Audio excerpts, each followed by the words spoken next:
Welcome, everyone. Welcome, everyone, and great to see you all here tonight. Are your bellies full? Are you happy? Good. Well, it is really my pleasure tonight to introduce a dear friend of mine and my family's, and very excited to hear about this topic, which I think is a very important topic, and that is a topic of spiritual parenting. And the woman I want to introduce to you is Dawn Miller. Dawn Miller is a writer, she's a painter, a world traveler, a mother, and a grandmother. She became interested in the spiritual education of children after her first child was born. Her first classes for children were at home and were later followed by organized classes for children of all ages. She co-founded a charter school based on the arts, and she taught spiritual parenting classes using a curriculum that she helped develop. She attended Wright State University and received her bachelor's from the University of South Florida. She lives in Tampa, Florida. So welcome, Dawn. Thank you.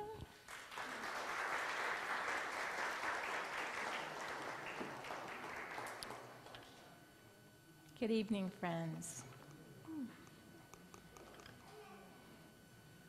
First of all, I'd like to say thank you to all the people that brought the food. Thank you so much. And I'd like to know how many people here are parents. Raise your hand. And how many people are grandparents? Okay, and how many people are great-grandparents? How many people are teachers of children? He wants to be a teacher of children. And how many people were children once? Raise your hand. Once and still. I'm here this evening to talk about the spiritual education of children and the importance of spiritual parenting. It is a topic that is very near and dear to my heart. I'm going to be first talking a little bit about my life and my own parenting journey, and then I'm going to tell you why I wrote this book. And I'm also going to share some beautiful quotes by Abdu'l-Baha on child's education. In 1970, I graduated from high school, and it was a very serious time back then. We'd lived through segregation and the civil rights movement, and the Vietnam War was going on. I met my husband Rick after we returned from Vietnam, and he had seen the worst that people can do to one another. So after we got married, we were looking for something to give our life meaning, and we found this in the Baha'i faith.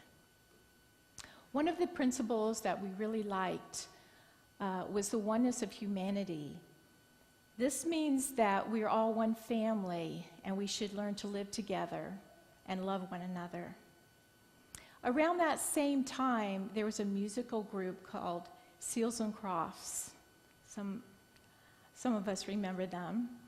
And they sang, they were Baha'is, and they sang a beautiful song that I first heard through the walls of my apartment building.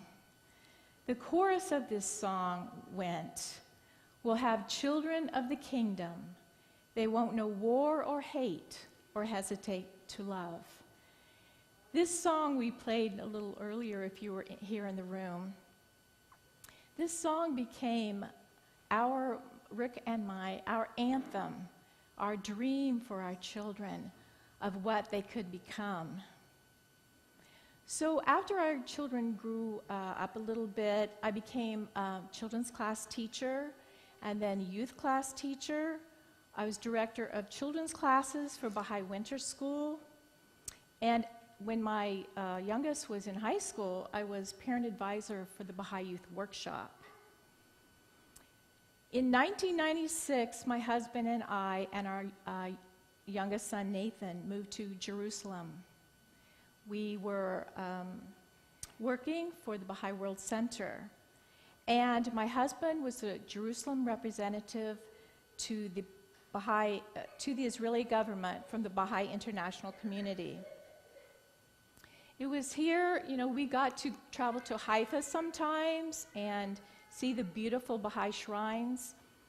But also living in Jerusalem, we were faced with people who'd suffered greatly, the Holocaust survivors, and saw firsthand man's inhumanity to man.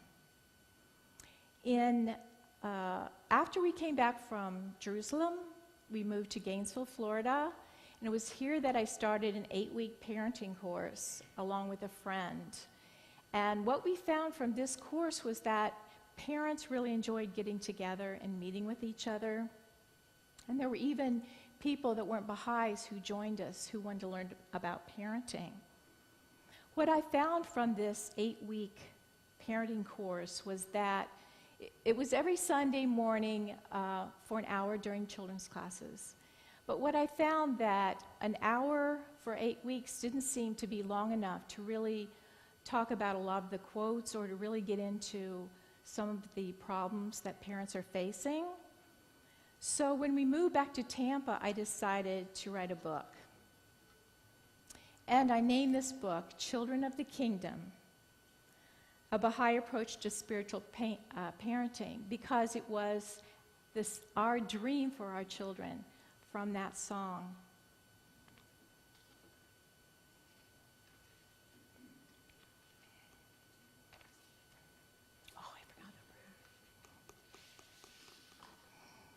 I wrote this book because I felt we really needed something like this.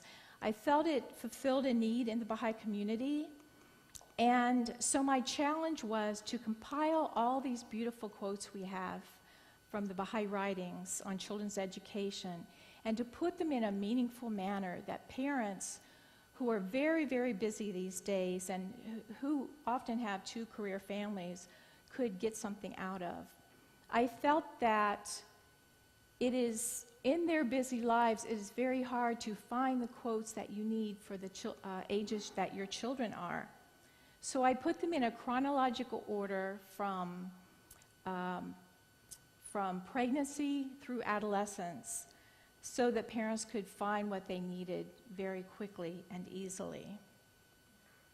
It took 8 years of writing, 7 years of writing and 1 year in the editing process.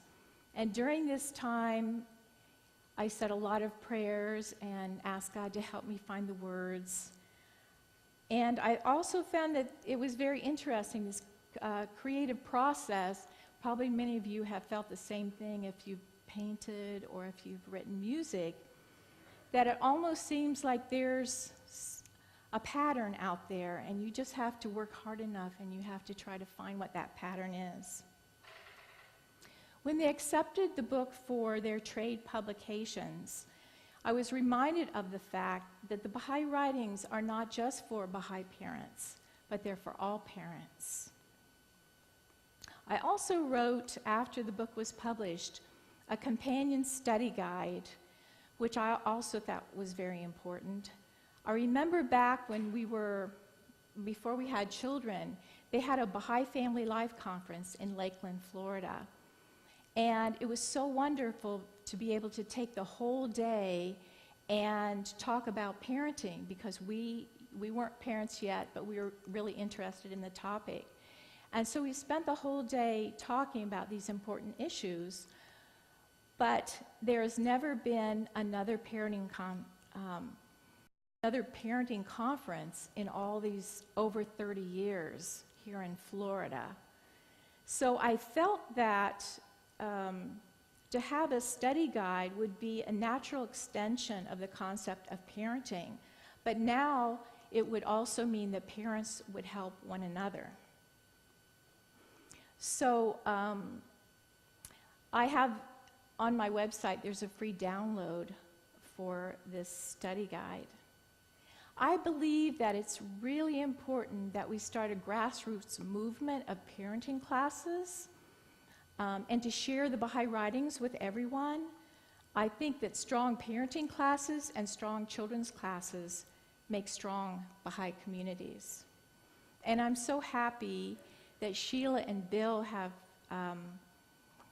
decided to be the first ones to do these classes.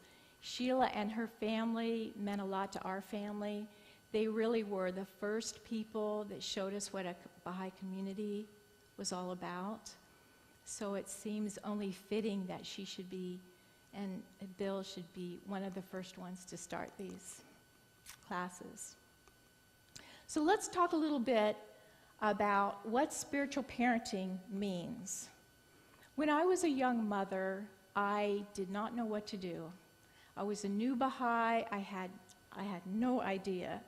At that time, there were no parenting classes. There were no children's classes.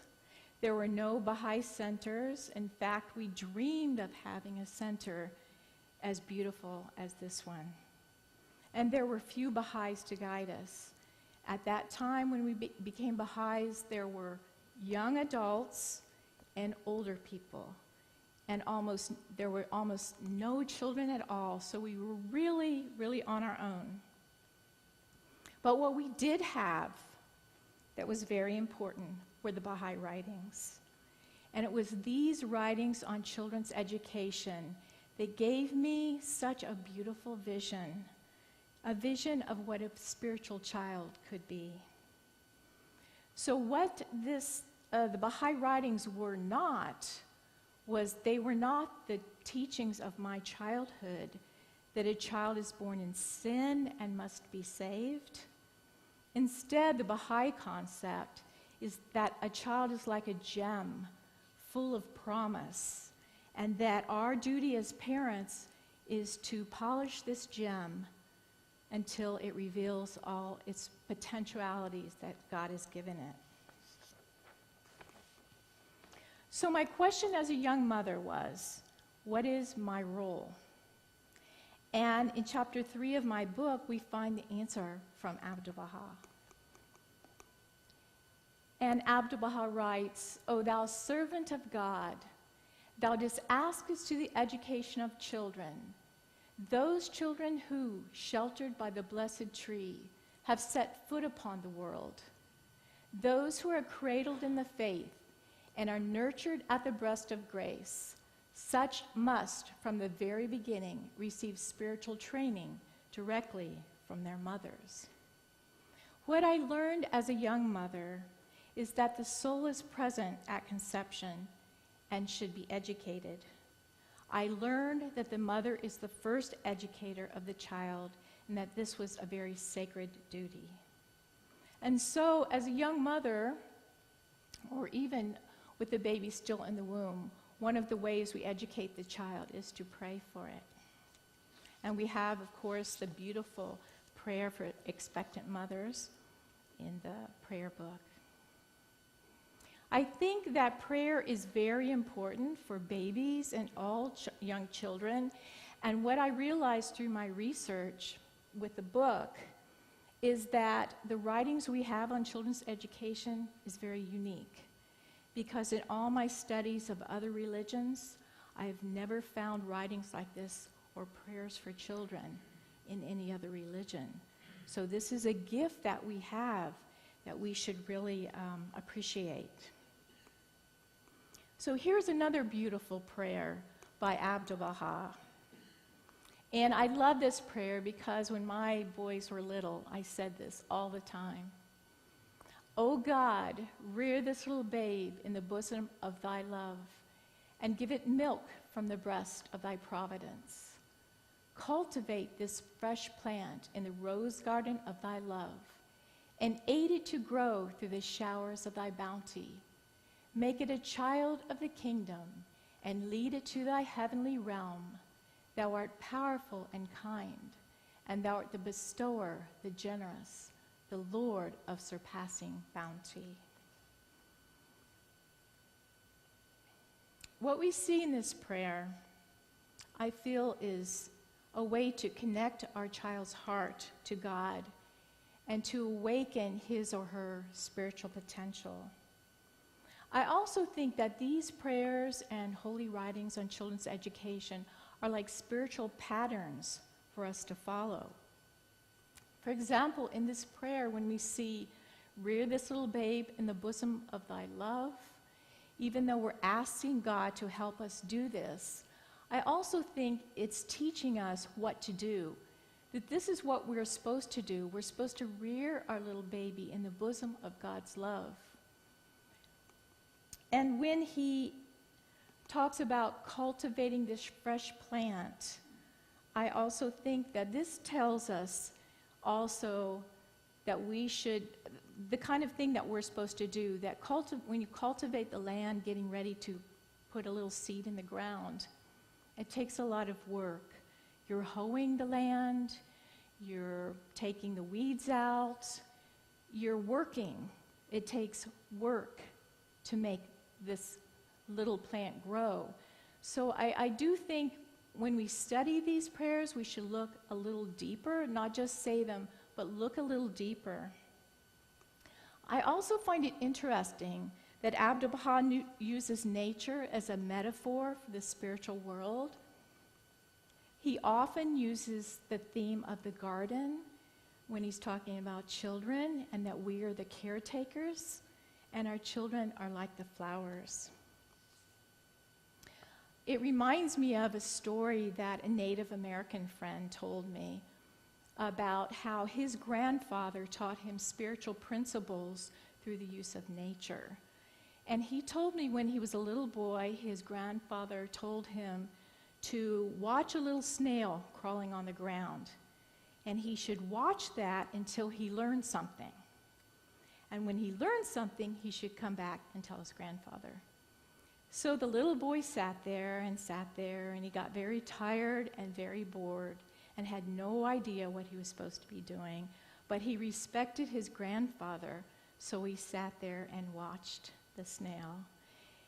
And as he watched the snail crawl over the little sticks and the little pebbles, it finally dawned on him that he was learning something. And what he was learning, of course, was patience and persistence. So I think when we read the prayers and writings and nature with nature as a theme, we should think about what we're learning from these things. So my next question as a young mother was, what else should I do? I knew I should pray, but there had to be other things. So we have another quote by Abdu'l-Baha, and he writes, "The mother must continually call God to mind and make mention of him and tell of his greatness and rear the child gently in the way of tenderness and extreme cleanliness." Those of us who are parents know that gentleness is very important with our children. Tenderness, it's a quality of being sensitive to our children, being loving. This is also very important. And then we see Abdu'l-Baha tells us to continually call God to mind. So what does this mean, to continually call God to mind? I think part of what he's telling us to do, of course, is to pray with our children. I had a friend who read my book, and she said she was about a Baha'i for about 3 years. She said it's the first time they started saying prayers with their children at night, and their children were ages 3 to 15. That's one way we call God to mind. Also, reading the prayers or reading the Baha'i writings, singing with our children, singing the prayers. These are some of the things I did with my children to call God to mind. Another thing I think we can do with our children to call God to mind is going out in nature and experiencing the wonderful world that God gave to us, and reminding our children this is God's creation, looking at the stars outside and the vast ocean of stars and sharing these things with our children. I think sometimes we forget nature. We're so busy in our lives, and we forget that this is also a way that we can tell our children about God. The Baha'i writings also in other passages tell us that we need to, as Abdu'l-Baha says, train them in all the perfections of humankind. These perfections are the virtues like generosity and love and kindness. These are very important for our children also. I think that when we teach our children these virtues, it shows them what it means to be truly human, what it means to be spiritual beings. So my next question as a young mother was, what will happen if I do all these things with my children? And Abdu'l-Baha gives us the answer. He writes, "Thus, from the very beginning of life, every child will be refreshed by the gentle waftings of the love of God and will tremble with joy at the sweet scent of heavenly guidance. In this life, the beginning of the process, it is the essential basis of all the rest." Do you remember the last time that you trembled with joy? Perhaps it was when you had looked on the face of your newborn child. Perhaps it was when you went to the Baha'i shrines in Haifa. Do you remember trembling with joy? This is the gift that we give our children when we teach them these beautiful prayers and writings. This also reminds me of the prayer, "Refresh and gladden my spirit, purify my heart, illumine my powers." If we do these things with our children, the child's soul is refreshed, purified, and illumined. So now let's talk a little bit about the father's role. And I have another quote that I was hoping a young father might like to read for me. Or an older father?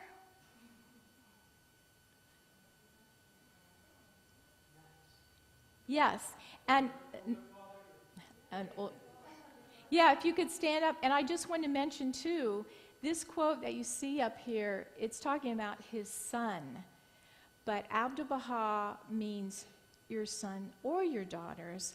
A lot of these quotes are replies to letters that people wrote to Abdu'l-Baha asking them how to raise children. So. The father must always endeavor to educate his son and to acquaint him with the heavenly teachings. He must give him advice and exhortation at all times. Teach him praiseworthy conduct and character.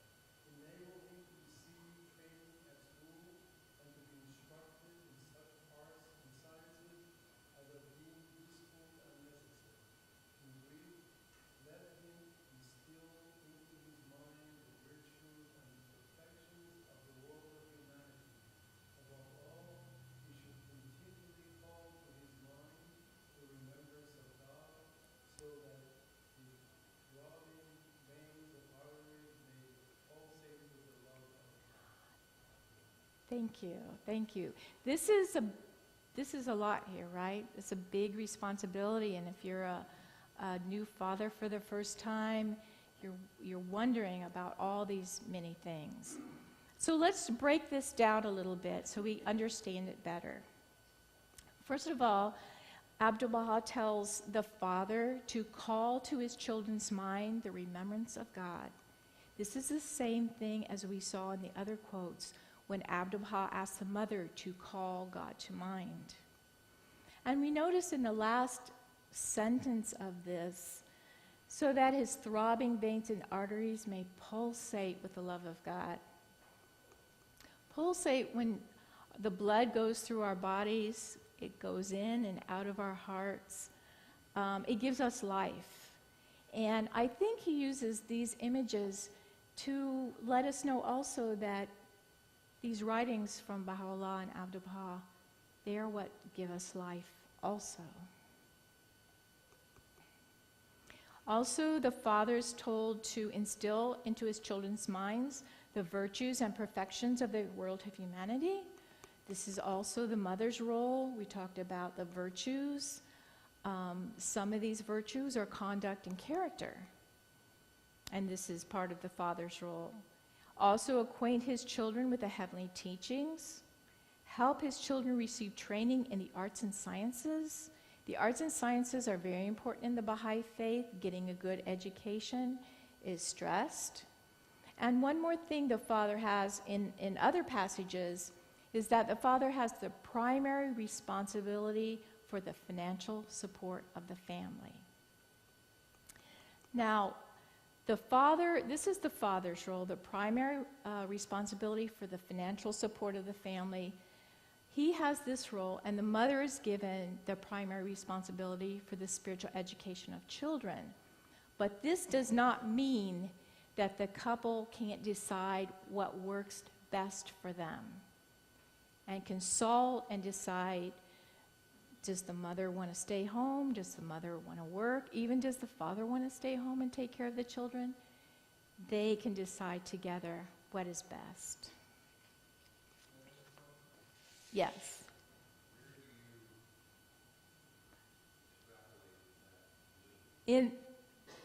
There's quotes, there's other quotes that talk about that. And actually, there's a quote in the book that talks about that. And the Universal House of Justice goes into more detail about that topic. So we have, as parents, we have the Baha'i writings, the prayers for our children, and there's something else that we have, and that is the example of Abdu'l-Baha. We learn about Abdu'l-Baha from stories that people told us about him. In 1912, Abdu'l-Baha came to the United States, and he traveled across the country, and many people got to meet him. And some of them wrote these stories down about him. And one of the books that is one of my favorites is Portals to Freedom by Howard Colby Ives. Howard Colby Ives, at the time, was a Unitarian minister who was searching for God, who was in turmoil, and he got to meet Abdu'l-Baha and eventually became a Baha'i. And later in his life, he wrote this book, Portals to Freedom, and told us all about that experience with Abdu'l-Baha. So I would like to read one quote from this book, that's also in my book, that tells us his experience with Abdu'l-Baha. This is what he wrote. His lightest word, his slightest association with the soul was shot through with an illuminating radiance, which lifted the hearer to a higher plane of consciousness. Our hearts burned within us when he spoke, and he never argued, of course, nor did he press a point. He left one free. There was never an assumption of authority. Rather, he was ever the personification of humility.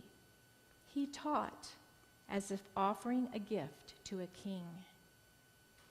He never told me what I should do beyond suggesting that what I was doing was right, nor did he ever tell me what I should believe. He made truth and love so beautiful and royal that my heart perforce did reverence. He showed me by his voice, manner, bearing, smile, how I should be, knowing that out of the pure soul of being, the good fruit of deeds and words would surely spring. I think we learn a lot about what kind of people we should be through these stories of Abdu'l-Baha. And I'd like to read this last couple lines again, but now I would like you to pretend that this is a child talking about his father. He made truth and love so beautiful and royal that my heart perforce did reverence. He showed me by his voice, manner, bearing, smile, how I should be, knowing that out of the pure soul of being, the good fruit of deeds and words would surely spring. Abdu'l-Baha is our example, and we are the example to our children. We're the example to our grandchildren and our great-grandchildren. We're the example to them of what it means to be a good person and a spiritual person. So, why do we need to educate our children spiritually? That's the question. And Abdu'l-Baha tells us, know thou that every soul is fashioned after the nature of God, each being pure and holy at his birth. Afterwards, however, the individuals will vary according to what they acquire of virtues and vices in this world. Pure means stainless, sinless, but it doesn't mean perfect. So as we grow older and acquire virtues, we become more perfect, more like God. I think, friends, that the world now is a very difficult place. It's difficult for us as adults, but it's also difficult for our high school students, for our middle school students, and even for our grade school students. And I'd like to share a few things that I have observed that are different from when my children were little. There were no computers in the home when my children were little. There was no internet. There were no violent video games. There were no adult jokes in children's movies. There were no adult-only advertisements on TV. And children still respected their teachers, and children still respected their parents. This is one generation difference. I bring this up because I really feel that the influence of the media and society in our children's lives is very apparent. I was reading an article in the newspaper, and the headline was, TV watching is, quote, alarming at daycare centers. It turns out that when we think our children at daycare centers are playing little games and playing outside, getting sunshine, many times they're sitting in front of the TV for 2 hours a day. And then, of course, they come home and they watch 2 more hours of TV. And it's my opinion that anything that comes into our children's minds through their eyes or through their ears, they are learning something. And it may not be the things that you want them to learn.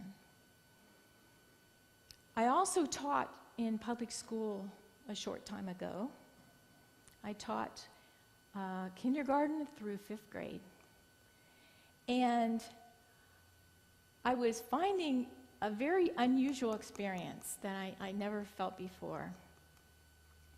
I was having to remind myself that these children weren't 9th graders going into 10th grade. They were 5th graders going into 6th grade. And because the children of today are much more worldly than mine were a few years ago. And they're worldly in a way that they know a lot of things. They know about life. But what I found that these children didn't know were the important things in life. They didn't know how to focus, how to listen, how to respect their teachers. They didn't know how to get along with each other. And so even though they knew a lot of things, the things they knew weren't the most important things. And then I read another article which was very disturbing to me. It was written by a 6th grade teacher. And she was shocked when she started teaching 6th grade for the first time. She was shocked at the sexual nature in which children were relating to each other, which meant in the clothes that they would wear when they got to school, which meant the way they were talking to one another, writing things. And these are the things that our children are dealing with every single day of their lives. What made me so sad when I read this article that I got tears in my eyes were that these children didn't know that they were spiritual beings. They didn't know that they were beautiful in God's sight. All they knew was that they were physical beings, and this is what they did, this is what they thought they should be doing.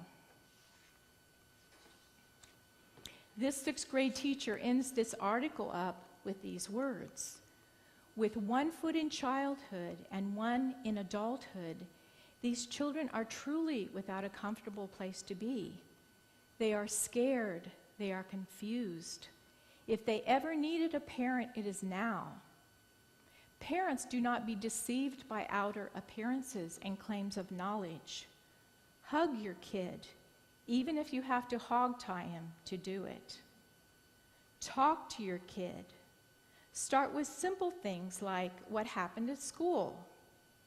Have the talk again and again and again if you have to. Most of all, be a parent, not a pal. It's different for them than it was for you. It really is." And this is the thing that stood out in my mind, that each generation, it is different now than when my children were little. It's harder now to be a parent because I think there's so many influences in their lives that we didn't have when my children were little. What these things tell me is that other people are teaching our children what it means to be popular, what it means to be beautiful, what it means to be funny. And they are teaching them what they think is important in life. And that is not okay with me. In chapter 8 of the book, we find this quote by Abdu'l-Baha. "In a time to come, morals will degenerate to an extreme degree. It is essential that children be reared in the Baha'i way, that they may find happiness both in this world and the next. If not, they shall be beset by sorrows and troubles, for human happiness is founded upon spiritual behavior." When Abdu'l-Baha says, "In a time to come, morals will degenerate to an extreme degree," I believe that the time that he's talking about is now. I have a garden in my backyard, and of course now I have the time to work in it because my children are gone. And I noticed one day this vine crawling along the ground. And I looked at this vine and I thought, well, it's kind of pretty and I don't like to kill things, so it can't really do any harm, so I'll just leave it. And I came back about 2 weeks later and I noticed that this vine had crawled up my flowers and was winding ever so tightly around them. And this made me think about what the world is like with our children. We may think these things aren't that harmful. They may even be kind of pretty, but slowly and surely these things are winding around our children's lives. I also, in my neighborhood, we have a lot of ponds, and there's ducks in the ponds, and I like walking around and seeing the ducks. And I was thinking about these ducks and how when a storm comes, of course, the rain comes down, it comes on the ducks, and they have no shelter. They're just there, but they seem perfectly happy being out there with the rain coming down. And I realized they're perfectly happy and they're okay with it because God has given them a special gift to protect them. Do you know what that gift is?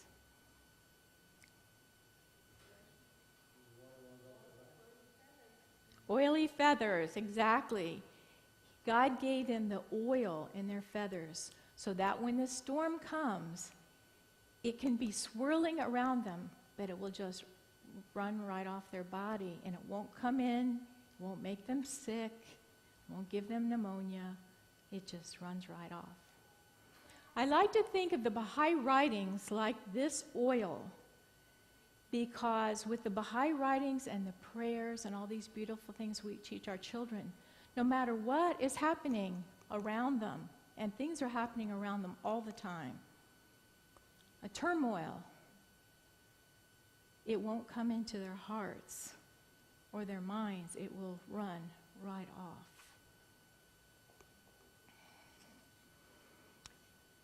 I think it's important to have a balance with our children between the material and the spiritual. And some of these sixth grade children only knew the material.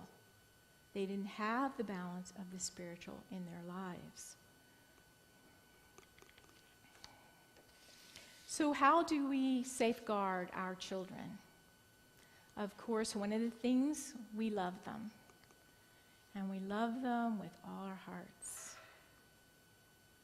So how is this love manifested? I think some of the ways we help our children safeguard them is to show them affection. Very important to touch them, hug them, show them that we care. Talking with our children, not always to our children, is important. And spending time with our children as much as possible. Of course, we should teach them how to pray, how to memorize and recite the sacred verses, and how to acquire virtues, like we talked about. We should teach them to work and to take responsibility. We should teach them the importance of service to others. We should teach them about Baha'u'llah and Abdu'l-Baha. And when they're a little bit older, I think we should teach them about the dawn breakers. We should remind them that they are spiritual beings. And most of all, I think we should ground them in the love of God. Because I have found when children are grounded in the love of God, they want to be good people. They want to be of service to humanity, and they want to make the world a better place. What I think we are dealing with, friends, is a breakdown of society, and the protection of our children are at stake. We need the Baha'i perspective. We have the remedy in these prayers and writings. And I believe that other people are looking for this remedy too, to help their children in a difficult world. So in conclusion, I would like to encourage parents to instruct your children in the Baha'i writings and the spiritual principles. This is your sacred duty and no one else's. I would like to encourage LSAs to be supportive of parents and to sponsor parenting courses for them and eventually for the public. And I would like to encourage all of us as members of the Baha'i community to be more loving towards parents and children in our community and to create ways to reach out to other parents in the area. I believe that we need this wonderful guidance from Baha'u'llah and Abdu'l-Baha for our children, that we need it for our grandchildren, that we need it for our great-grandchildren. I believe our community needs these wonderful writings, and our country needs these wonderful writings, and our world needs these wonderful writings. I can assure you that raising spiritual children can become a reality. I have seen it. It's true. I've seen it in the children that we had years ago in children's classes, and I've seen them become young adults, and they are wonderful people.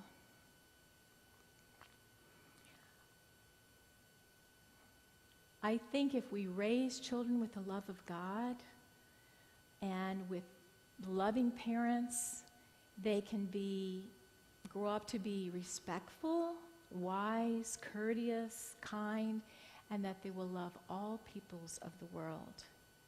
These children are our future, and they are the future of our world.